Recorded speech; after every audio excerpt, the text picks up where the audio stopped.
Hi there, I'm Dani Henderson. Welcome back to my beautiful full disclosure channel. My guest today is Pandora Spocks. Hello, Pandora.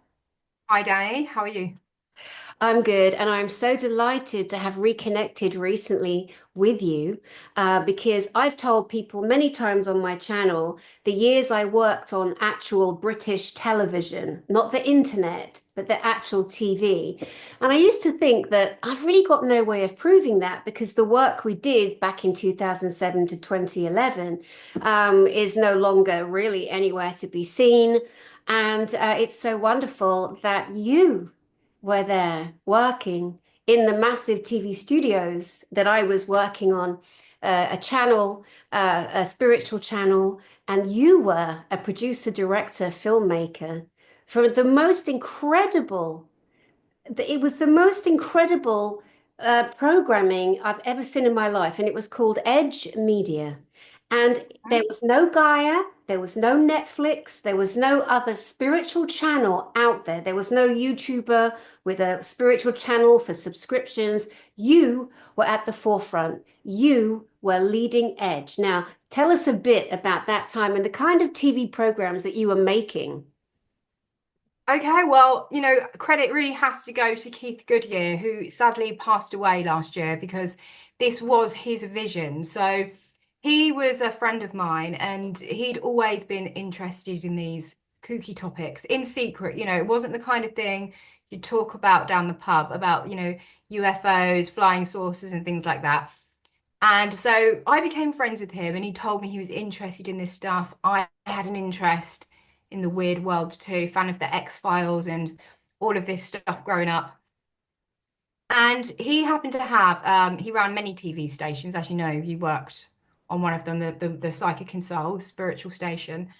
And he wanted to create a TV station that dealt with aliens, ancient civilizations, spirituality, the occult, mysticism, all of these topics. So he took me into a room one day and showed me his book collection. He had like hundreds of books on all these topics. And he said, "Yeah, I want you to go and fill this TV station with programs about all of these topics." So that's what I did. I was only 21, 22 at the time. I'd just come out of college, studying media. So this was a dream job for me, really, to be given a blank TV station and told to program it with all these topics and programs about things I was interested in. So that's where it all started, really. And there was me and some friends of mine that were doing it. We're all young people. There wasn't huge budgets to make things or do anything, but everyone just kind of we got a lot of volunteers on board, and people come and gave their time for free. It was a great time, and as you say, we were at the forefront. We didn't really know what we were doing was iconic. It hadn't really been done before, and it's only now, years later, when people come up to me and say, "Wow, I tuned into that TV station. I saw a program, and it really moved me, or it awoke me to a new way of looking at the world." It was absolutely incredible, and hundreds of thousands of people would watch it. They'd be so excited. There were so many people coming out and for the first time really sharing the truth and the reality of this whole entire world and all the multi-dimensional layers and all the government secrets. And it was a big time for 9/11 and the truth coming out finally on that. And Edge Media covered big portions of that. And the fact that 9/11 was an inside job, which I'm staggered that humanity still has failed to put on the table and take apart and bring down George W. Bush and others that were absolutely involved in that catastrophe and that mass sacrifice of human life. And it will happen. Go ahead. Well, it gets forgotten about because another generation gets born. So, I was of the generation that watched that happen on television. I watched the planes fly into the towers, and another generation is born. They forget that moment and they get told, "Oh no, it was this," and they move on and it gets forgotten about, swept under the rug, doesn't it? So that's how these kind of things get forgotten, and these people are not brought to justice. It's also, from my understanding and my own personal opinion, mass programming, mass deletion, mind control, like Mm. people that come out the woodwork and say the Holocaust never happened, those genociding minds that want to ignore actual history. But there's people like you and I out there saying, not on my watch, Nelly, we're going to put it back on the table, back in everyone's face so they can actually have a good old look. Now, I want to talk about a few people around that time. You and I have a mutual friend. Her name is Dr. Manjir Samantha Lawson, and she turned the world of science on its arse with her leading edge information on black hole principle. She she postulated and then proved various theories that came from her and her studies on what a black hole actually is. And for her, it is a point of creation, not the other way around, not an implosion of a star. And she has written several books, punk science. Now, her punk science, because she's come from a punk rock era, she's a brilliant mind. She used to be a general practitioner, a doctor. She was doing work with children with brain cancers. Unfortunately, the Muppet she was married to, um, who she trusted to say that when she's working with some of the children that were passing away, she'd see angels around them. She'd see beautiful spiritual images around them. And as a scientific mind, she was struggling with what she was witnessing in real time. She told her husband, and he reported her to the bar so as a lunatic and says she wasn't fit to be, with people. And she tells her story in her beautiful books, Genius, Groove, and Punk Science. But one of the great things I wanted to put on the table here is Dr. Manjir Samantha Lawton's movie, Punk Science. Remember, everyone watching, and myself and Pandora, there was a movement back in 2006, 7. There was a film that came out. It was called What the Bleak Do We Know? And it started a revolution of open minds and spiritual stories and proof and all these people coming forward. And it kind of was around the Jack Canfield, Wayne Dyer, that kind of era. But it was much more than that. There was much more of a heavy science, like Lynn McTaggart. So Manjir, because she was so well respected and still is in the science community, she brought people from that movie onto her film, Punk Science, which she's hopefully finishing up. But we were filming, I'm in it. We were filming that in, well, you were editing and producing and directing. And what year was that? Was it 2011 that Manjir was working on that?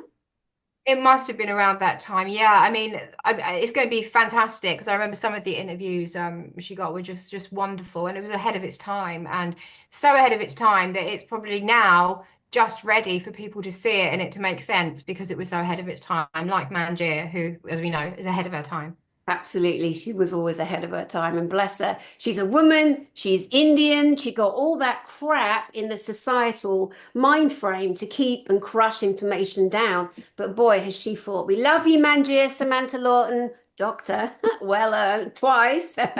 So there were some great presenters or hosts in America. They call them hosts, TV hosts, presenters in the UK on the Edge Media TV shows that were coming out. Can you name a couple of them? I met one recently at an event. Oh, okay. Theo Chalmers, of course, who hosted our flagship show. He was a guy who lived locally to me and Keith, and we just thought he would be great to host this kind of show. I don't know if he had a huge knowledge of conspiracies before he started, but I now know he's a confirmed conspiracy theorist now after interviewing all these people. So he was really fun to work with. And he's just a great conversationalist, and always had the right questions to ask. So yeah, he was great fun to work with. I met him recently again. It'd been years. He was there with his lovely wife at an event where Dr. Manjir Samantha Lawton was actually speaking. And it was the AV event. Is it AV? Yeah. Alternative View. So when I was living in America, I'm like, well, there's some really big conferences in England and there's good gatherings. No, there isn't anymore. There isn't. They're tiny. They're this big. I'm like, what happened? What happened to my country? Where are the people? All the leading edge people, the people from Edge Media. It seems to have kind of dwindled down. That's why I bring my conference, Galactic Spiritual Informers, to the helm, to the forum, and invite everyone. Come back on board, guys. Step forward. Let me know who you be out there because it's time, way past time to get rocking and rolling. One of the favorite people I met through that channel was a beautiful girl. Her name was Karen Franson, and her company was Eerie Investigations.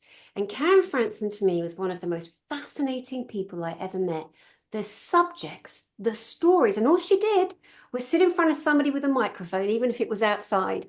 And remember the man that built the time machine in his house, and you had to go upstairs and it went through the ceiling, and there was no physical, logical way that it could exist. Right? What else do you remember? What other kind of topics do you remember that were mind blowing Oh, on that?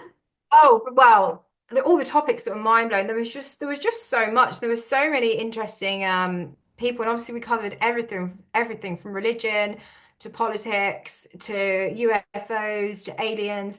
And me as a young person, I was just getting into this stuff. So I was learning with the viewers. It wasn't like, this is what it was like. I was learning with them as I was making the programs. I was learning for the first time about who the Anunnaki were or who the Galactic Federation were or what.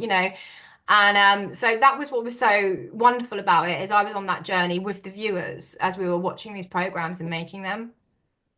Do you have an outstanding favorite presenter or topic or something that really shifted you into who you are now?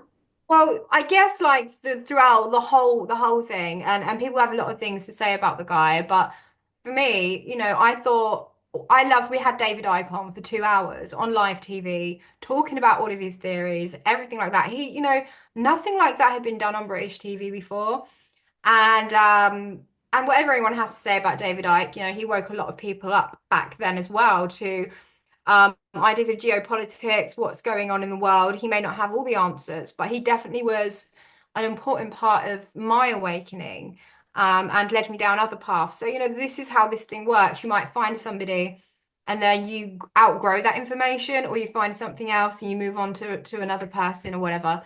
So that for me was a great moment because, as I say, he was someone who was integral to my own awakening, and then to be able to get him in the TV studio and do all of that. And also we broadcast the movie Zeitgeist, which I don't know if you remember that movie, which was a Yeah, the huge whole online. 9/11, Peter Joseph, Karen Franson, absolutely. I Yeah. about it a lot, yeah. Yeah, so we broadcast that on UK TV, and that was in the newspapers and everything like that. So that was a great moment as well because that movie also was really instrumental in my awakening. I remember seeing that movie and thinking, "Oh my God, like I'd never seen even if it's not true now, I'd never seen that idea of the world put together like that before."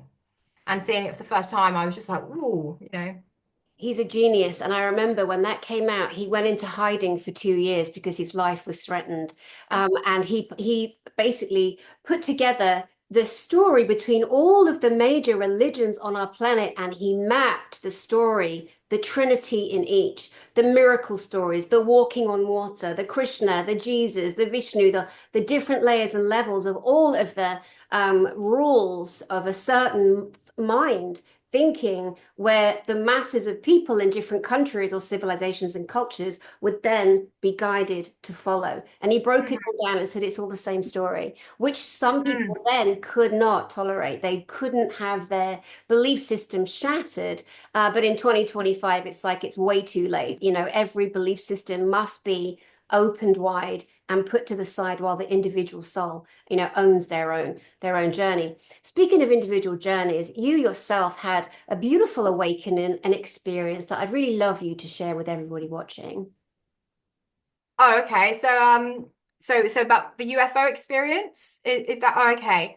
So okay. So maybe a little while into working at the TV station, I was opening up spiritually anyway because I was, consuming a lot of this information about spirituality and the self and all of these things, and I was applying a lot of this stuff to myself as well. So I wasn't just consuming this information.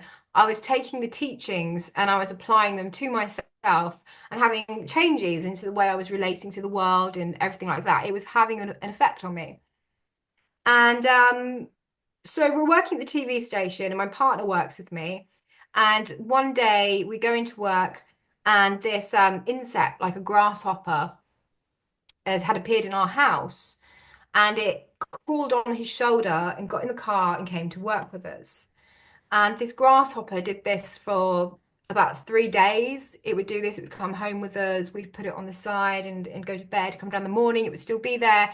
It would hang about with us all day at work at the TV station. And it was very odd, and everyone remarked how kind of strange it was. And at the time, as I say, because I was into all these spiritual things, I was interested in ideas of telepathy, shamanism. So one evening I thought I'll telepathically ask the insect to leave, because it was strange that it was in the house and it was kind of an experiment. So I did that and nothing happened. And then I sat there and then my partner went out with the insect, I think, to go and ask it to leave. And he's got it in his hand and then he calls me out and he's like, Claire, come outside. And I go outside and he's like, look up. And I look up and there's this cloud and it's orange, glowing, and it's got flashes of light inside of it. And so I say, well, let's go and investigate it. So we leave the house and we go to investigate, and we get stopped by a guy in a high vis jacket, like a yellow high vis jacket. And it's about 8:30, 9 o'clock in the evening. So it's the summertime, it's kind of dusk. And he's like, where are you going? And I say, I work for a UFO channel. I'm look at this cloud over there. We're going to go and investigate it. Then he says something to me. I can't quite recall what. I'm talking about working at the UFO channel and blah, blah, blah. And I'm walking down to get closer to this cloud. Next thing I know, because there is patches of this where it's like a bit missing, it's like I can remember the moments, and then it's so the next moment I'm standing under this cloud. And my partner's, we're on a bit of wasteland and there's some houses around. My partner's standing down the road a bit and I'm looking at this cloud. And then this spherical ball flies from behind me past my shoulder into the cloud. Spherical ball. So I shout to my partner, something just flew into the cloud. So he comes over, well, then we're both standing there looking up at the cloud and it's flashing.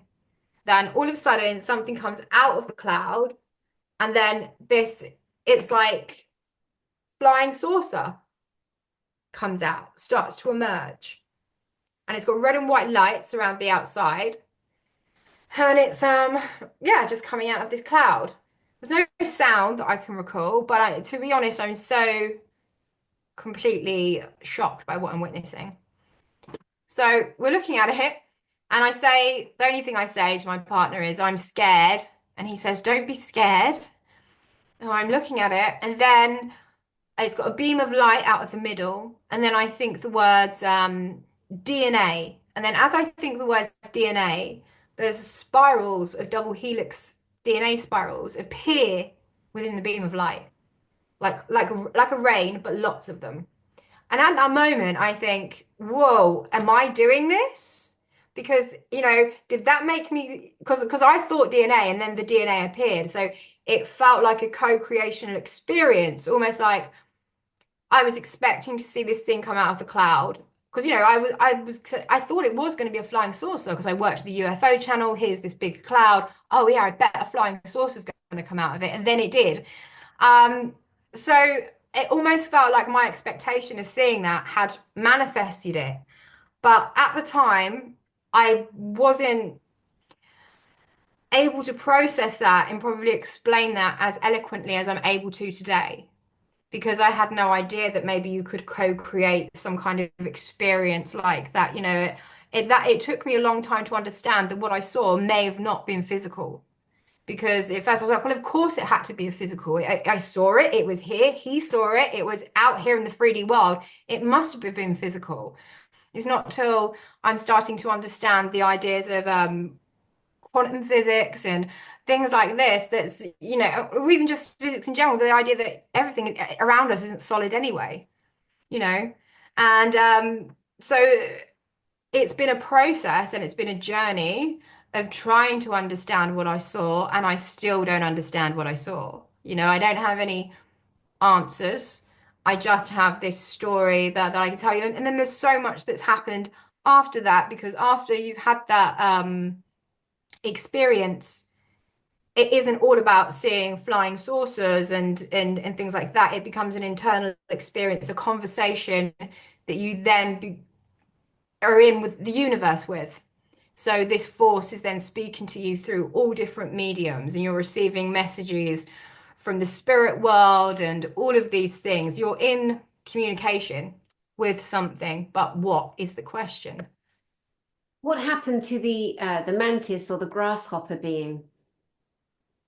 gone after that, and I didn't see where because obviously I was so like this about the flying saucer. I pretty much forgot about the insect, like the insect was completely forgotten about, and I don't think I'd give it any. I gave it much thought until I can't even remember thinking of it again, to be perfectly honest, because I was so thinking about the flying saucer. It didn't seem hugely relevant until, a couple of days after maybe I thought about it. But I don't know where he went or he, or it could have been a she, or where they went to after. And it's amazing that your husband, your partner, physically witnessed the same shape craft. What shape was it, and what materials was it made of? What coloring was it?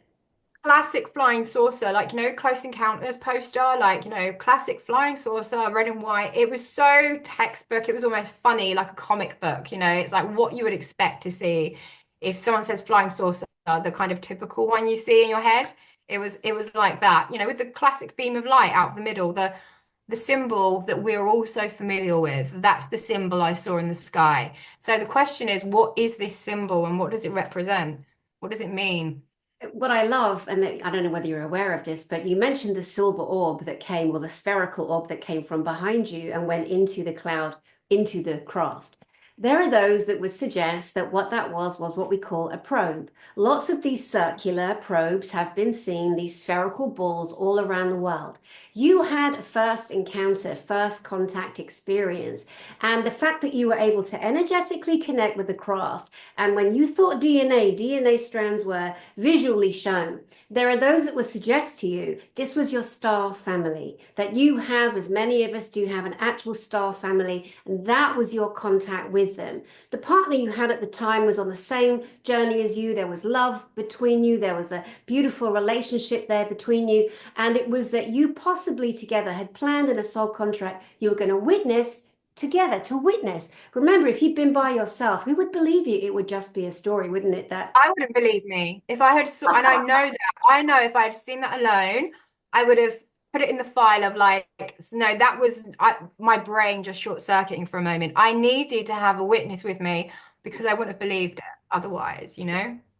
Yeah, it's incredible. And I love it. And I remember at the time when it happened, you telling me, and you were so breathless and you couldn't believe it. And it was a bit of a head mess. And it was just like, oh, what was that? What was that? But like you say, you were at the beginning of your reawakening of self, this young 20-something girl with all this access to global information that still wasn't out in the big world at large. You were leading edge working on the show.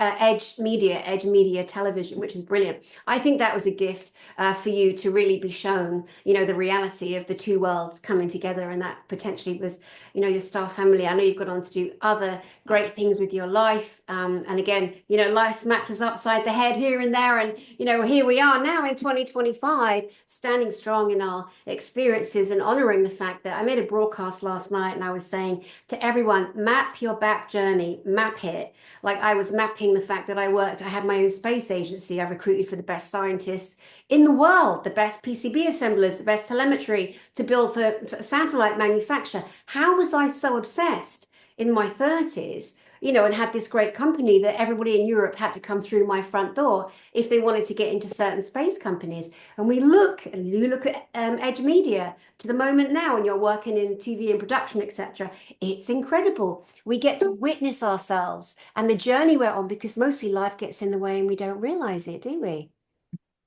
Absolutely, absolutely agree with you. It definitely feels like a journey that has led me here. I still work in this realm. I make media pretty much exclusively for people who talk about aliens and UFOs. So I do call myself the marketing department for the aliens. So anyone who is kind of, talks about aliens, UFOs, or anything like that, I've movies about them and stuff. I do marketing and work for that. So that's been great for me as well because I'm able to work in the realm I'm so interested and fascinated by. I want someone to see this and say, Pandora Spocks, you are the one we're going to put at the helm of this new TV platform, and you are the one that selects the information, the people, and because you would do it with the heart you have, the heart of a lioness, the honest, passionate, being that you are, the seeker of truth. And one of the things I love about you, we were talking earlier, is that you do stand in truth and you don't let yourself get carried away with other people's stories. You stick to your own experience. And that's really quite rare. You made a comment earlier to me off camera, and you said, I walk with God. Now, what do you mean by that, Pandora? Well, I think all of this stuff is quite overwhelming. So, like, seeing a flying saucer, having kind of spiritual experiences, and all these strange things. So, when I say I walk with God, I feel there's something bigger than me that I've always believed in. And I try and align myself with that. And whether that's something, it's going to be different for everyone. So what I call God is maybe the force of love. So like I try and align myself with that force. And so whenever I act, I try and act in alignment with that force. So when I say that, I mean, I've always felt nothing can really hurt me, nothing can really touch me because I walk with that force. And I'm always acting from that place. It's not always easy, I'm human, but that's the journey, that I'm walking to try and always act from that place, I think. That's my personal journey. We've all got our own little journeys that we're on. And so much of this experience is inner. So much of this experience that we're talking about goes on in the inner world. And trying to express that out and to share it with others, it comes out strange sometimes or not in ways other people can understand because so much of it's internal as well. We're receiving messages from whoever our star families or whatever, or it's happening in meditation, in dream space, in the astral, and all of that is inside. So, we're much bigger on the inside, as they say in Doctor Who. That's so beautiful. And I love those references like Star Wars and Doctor Who and Star Trek. It gives us a place to anchor and get information, but also when we see it created in front of us, manifested. I think that word's been so overused, abundance and manifestation, very much a kind of genre thinking at the time. But I think that was kind of hijacked. That whole spiritual revolution that was happening in the early 2000s, I feel like it was hijacked when 9/11 came out. So much was just, deleted and people were attacked or threatened or harmed and they shut it down because do you remember a list? I cannot find the list online. There was a list of people connected to the Masonics, the Freemasons, the Illuminati, and it was like Sir Francis Conan Doyle, and hang on, I'm going to get the names wrong, and Sir Isaac Newman, and Leonardo da Vinci. And do you remember that list? It was a very specific. I'm not sure I remember that exact list. No, and these were meant to be Illuminati members. Well, there were people that were at the forefront of humanity discovery, like Galileo and Copernicus, and great minds of the past. And they were somebody put this list together, and they were highlighting and mapping. Some of them had gone into like a Masonic 33rd degree. I guess more in more modern day. There's a man, he's passed now, Manly P. Hall, and I've read a lot of his works. I say I've read them. It is you need a good old brain to get into the tome. He wrote a book. It's a massive book. It's called The Secret Teachings of Everything. It's something very similar to that. All ages. Yeah, Yeah, yeah. that's it. Secret Secret Teachings of Teachings Ages. Yeah. of all ages. Yeah. And Manly P. Hall. I remember when he was 26 being told the story, then looking it up myself, that he was in the New York Library and put together this absolute massive study, this huge tome of work. And based on that, he was invited into the Freemasons community as a 33rd degree Mason. Now, we've been led to believe that is the highest degree you can get. That's actually not the case. They go up to at least 100. That's again the hidden hand, the hidden occult that, of course, a lot of people are revealing more and more today. But it's like I would imagine, would have been on that list. Now, not necessarily dark, although there are people that feel that there was some dark there. But the point being that we, as an individual on the seeker's journey, owe it to ourselves to go looking, to go reading, to go studying, and not just listen to a story or watch a documentary and then take it on board as, the absolute kind of God's honest truth that fall on the sword for. Because a lot of people do that. They get stuck in the 3D of what they've watched and they don't do what you did. You had an actual experience. You've lived with it. You've cultivated it. It's kind of galvanized part of who you are. What would you recommend to people on this journey? Like, where would they go to study, to find out, to meditate, to any tips and techniques? Well, I think the first thing to do if it starts with you. So if you want to have these experiences, you've got to look at yourself. So, the first thing is you've got to get right with yourself. So if you want to start having connecting with spirit and doing these things. I think it's so important to unlock that within yourself, and that involves looking at yourself and going deep within yourself. And then when you do that, you start to unlock these parts of yourself. That's how I've done it anyway. It's been a journey of understanding myself, and as I unlock these parts of myself, then you start to trust your intuition more. You start to trust that when you get a message from somewhere, that it is a message and it's not your imagination and things like this. These all come with self-development. So I think self-development is intimately tied to this spiritual awakening process. I think you're so right. Do you remember, I'm sure you do, the one and only Lynn McTaggart? Now, Yeah. I've loved her work. I tried to get hold of her on LinkedIn, but I can't.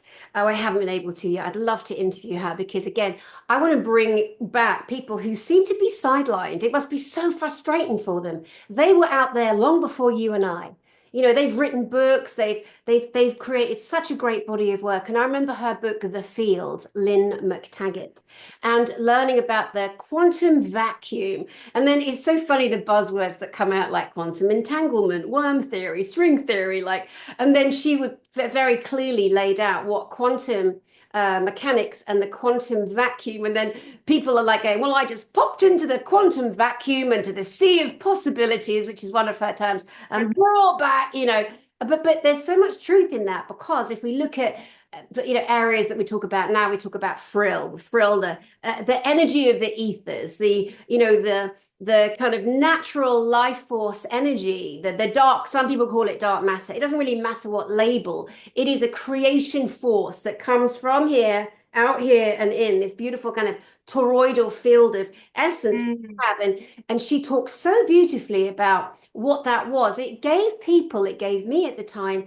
a way to consider a more scientific way to understand the energy in my body, what I was doing, how I could smash a glass across a room if I was in an anger temper and things that were out of control, how I can go like this still and move a static cup, or if I raise up the frequency heat in my hands, I can literally move a whole stash of pencils, which terrified people when it happened because I didn't know I could do it, and so someone like her got me grounded, understanding the electromagnetic frequency in the body, static electricity, how we make it, how we can use our own body energy to heal ourselves, to lay hands on others with good intention, to pray, to bring angelic help, whatever it is. So is there anyone else other than Lynn McTaggart during that time that you can think of that might be a good point of reference for people on their own journey?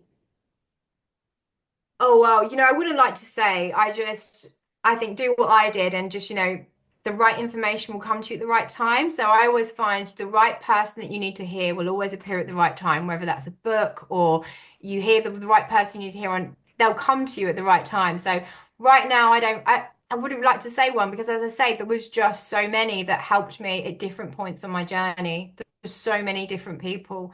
And so I would just say, yeah, just follow the path, and I wouldn't like to say, I wouldn't like to spoil it for them. They should go and discover themselves. Yeah, and that's that literally that's doing the work because a lot of us we're programmed and trained that it should be easy, but actually the individual journey is no one else's journey like your own journey, right? That's the hard thing. I I would recommend going into a bookshop, going into the mind, body, spirit section, have a little look around and see which book pulls you. Take it out and take it home. There'll be something special in there for you. So that's where I would say to start on this journey is to do things like that because that's really getting into conversation with the universe then, I think. Absolutely. I remember doing that when I lived in Coronado, California, and doing the thing. I did a prayer. I said, please lead me to the right books for me right now. And I was drawn to two. And one of them was called You Are Psychic. And it explained about the clairs, the four clairs. There's actually more than four, as you know. And it was like clairsentience, clear feeling, clairaudience, clear hearing, claircognizance, clear knowing, clairvoyance, clear seeing. But the book postulated that we only have maybe one of those. And I remember reading it thinking, that's bollocks. I have all of these and more that I don't have a word for. And so I thought, no. And I realized then it wasn't being arrogant. These things are there to help guide us, but I had to own and honor my own experiences. Around the time when you and I were working together at the studio, and on different channels, but knowing each other, there was a big explosion in the angel realms, the angelic frequencies, the archangels in particular, seraphim, cherubim also.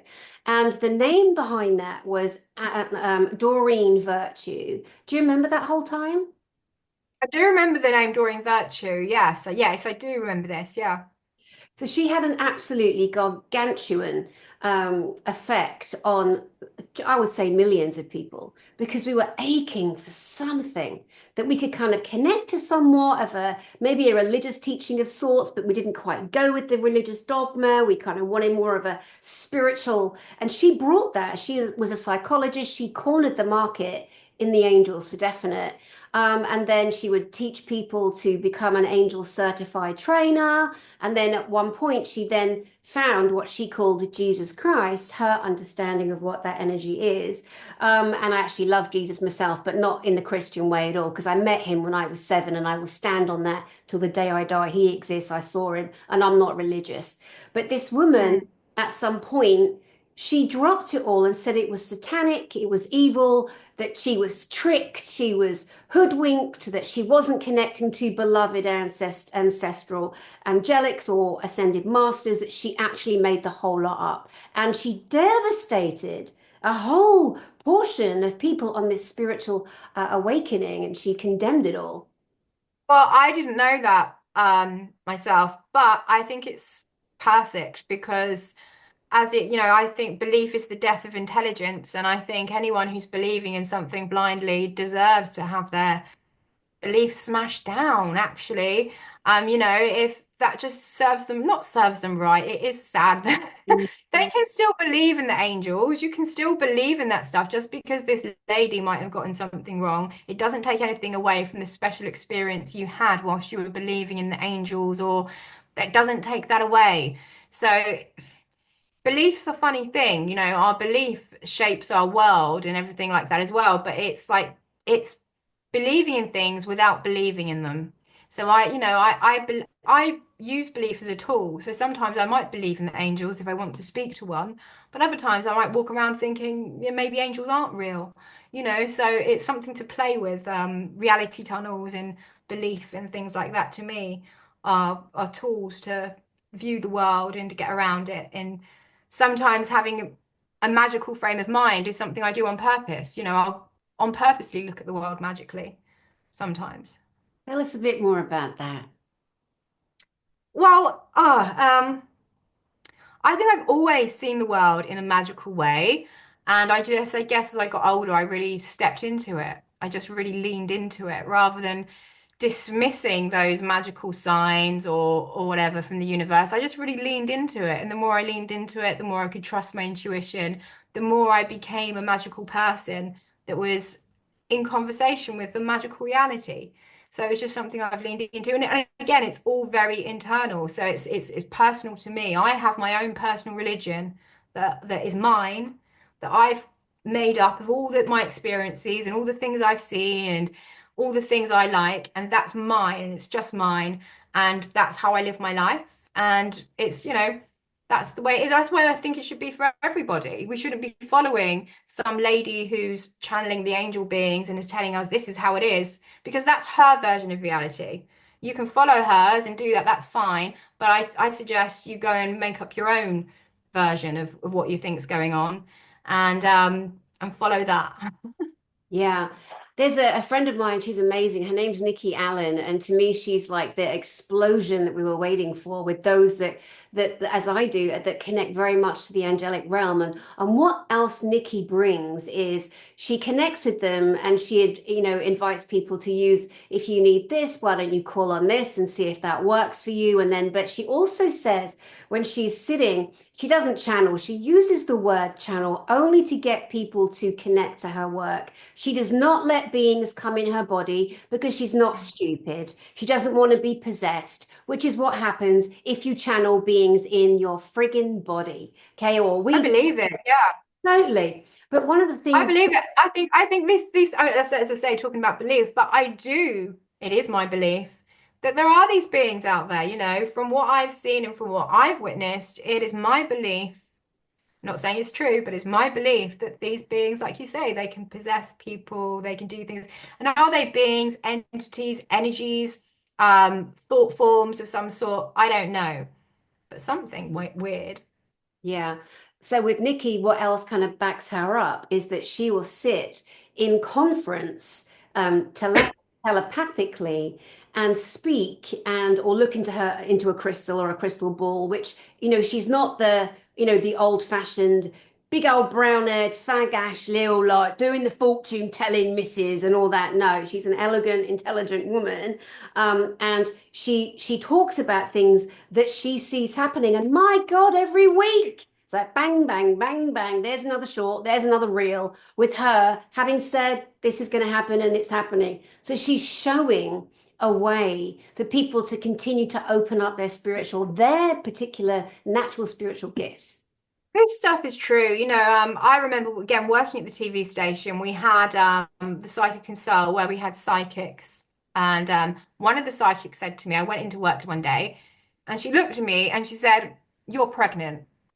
She's like, "And there's an angel standing behind you." And I was like, Ah, went home, did a pregnancy test, and I was pregnant. I didn't even know I was pregnant. So this was a psychic at the station who told me I was pregnant before I even knew I was pregnant. And it must have been like a 2 weeks pregnant. So, and she said, yeah, I had an angel standing behind me. So how could she have known that? You know, like how, and I just had too many experiences with good psychics, people who, as you say, can predict things. And this stuff's real, you know, and how they're doing it, I don't know, but it is real. it's so beautiful. Was that Honor Broxett that told you that? You know, I can't, I think her name was Tracy. Like, I can't remember. I think her name was Tracy, but I can't remember her full name. It was so long ago now, you know, it was 16 years ago now. Oh my God. Did she have blonde hair and she's a northerner and she's as No, she funny? had dark hair, and her name was Tracy. I Terrible. think she was local as well, but she was very good. She was very good. I had a few friends come in and she like hit on things as well. I love So it. she was great. Well, that was the studio I was in, the life coaching, spiritual teaching, the psychic, the readings, and I loved it. And I told the viewers on another broadcast when I was talking about that TV studios, because you had your TV, the beautiful Edge Media, the best TV programs in the world on everything, the true history of our planet, on and off planet. And then, I was in the other studio. But then the bigger part, because greatest energy wins, was his dirty, filthy porno, women bouncing on beds and getting naked and rattling the phone, call me, call me. And Well, wait, let's just explain that for anyone who's watching, because they would just think, what was that all of a sudden? Sorry. So let's explain it. So the studios where we filmed, we had one studio that was psychics, and then we had one studio that was the conspiracy TV programs, and the rest of the studios was something called Babe World, where it was very sexy ladies, topless mostly on the telephone talking to men who'd ring in. So it was a very strange environment where we'd have David Icke, um, glamour models, psychics, all having a cup of coffee in the staff room together. It was very odd, wasn't it? yeah, it was quite the environment. And I remember a few times, like when I was on camera, like maybe giving a reading or talking about Madame Blavatsky or Edgar Cayce or whatever, because I could script my own TV show within that environment and teach what I wanted to teach to as many people that was watching. And then more than once, I saw two imps hanging together. Like one was, they swang across yes, they swang. And the first time I saw them, I didn't know what an imp was. I didn't even know if I'd even brought anything to mind before. I'd seen so many dark kind of entities growing up as a child. But I saw them swing across the studio and I said to one of the other girls, "Oh my God, I saw two imps." She went, "My God, I've seen them too. I've seen them too." And then I remember I was working with my pendulum, a little crystal on a chain, which I never take 100% because I always knew there's outside interference, right? It's outside of you. And I remember one time someone else asked, give me a pendulum reading, and I was holding the pendulum, a beautiful crystal, and the imps came and flicked the pendulum. So that was it. Wow. I knew it, I knew it, I knew it. I just got physical proof.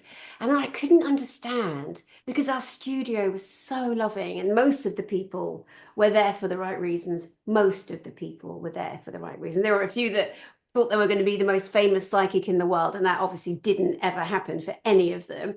But you know, we were there, I was there with others for love and for helping and for healing and whatever.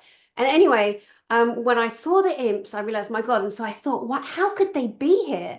You know, we sage, we bless, we say prayers in there, we do beautiful mantras and Om Namah Shivaya.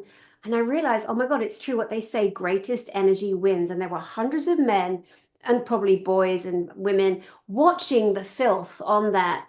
You know, because it got dirtier and dirtier, and you'd have women screaming through the walls, do me, daddy, do, you know, filth, you know, like did not want to hear that. Didn't want to hear that. But you know, the energy, what that attracted the beings, the Yeah. energies, the demonics, the whatever that was there, because it was a loosh fest, an absolute Yeah. loosh fest. Absolutely. And that was something I realized at that young age whilst I was working there. And it was a thought that came to me. But again, I was so young and wasn't really surrounded by other really psychically smart, spiritually smart people. So these were thoughts I was having, just sort of like, oh God, would be an energy feast. And but I didn't have the words to explain it, like, and put it in the terms that we understand it now. But absolutely that thought had crossed my mind when I was working there. But the imp story is amazing. What did they look like? Black. They were like black. They didn't have proper what you'd call a body, like they were like some kind of elf elemental looking thing, but it had Mm. more shape, like distorted shape around it. But if you looked at it, it had like the shape of a head, the shape of a body, and little legs together. And then there were two of them. Yeah. One was slightly higher than the other, and they would come through the studio like that, like It sweep was a through. it was a very strange place, and we used to have some kind of strange church that used to worship in there as well, late at night. So it used to come in there at like 1 in the morning in this weird bus, and they Oh, used to, I did yeah, not like do that. gospel singers, and they'd all go in there and we'd be like, what's going on? And it would be this weird church. Like, I don't know what they were called, but they were like some strange church that would go in there as well. I never really saw them, but then we just heard all the singing. And it was a weird environment to work in. Very, very strange. But I wouldn't have changed it for the world because it was so fun as well. It was such a lot of fun. It really, really was. I never knew about that. I wonder if did they do any kind of deep Gregorian chanting at 1 in the morning that you heard, or I don't know what it was. I just remember being in the studios and then this bus would turn up and it was something to do with Jesus on the side. I don't know what exactly. I know they were singing gospel music, like chants and doo-doo, but it was always at 1 and 2 in the morning. And then we'd just be like, I don't know, like they rented out one of the studios to go and do this. Maybe they had one of these TV channels where, that go out on Sky, the religious channels where sometimes they put out religious programming or something. Maybe it was something like that. I don't know. But it was just the oddest place to work. And I've never, um, yeah, never been in such an environment since.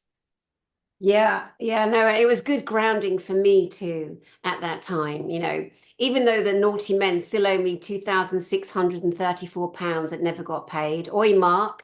But anyway, pay your debts, boy, pay your debts.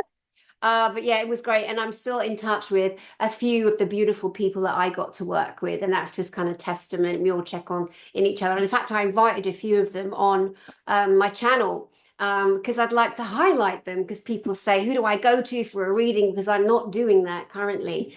And I would like to, especially Honor Broxup and, Tracy from up north. And oh my God, there were some beautiful people. Jerry, the animal healer, and there was Chris Robinson. I used to call him Mr. Sunshine. He was deemed, Dream detective.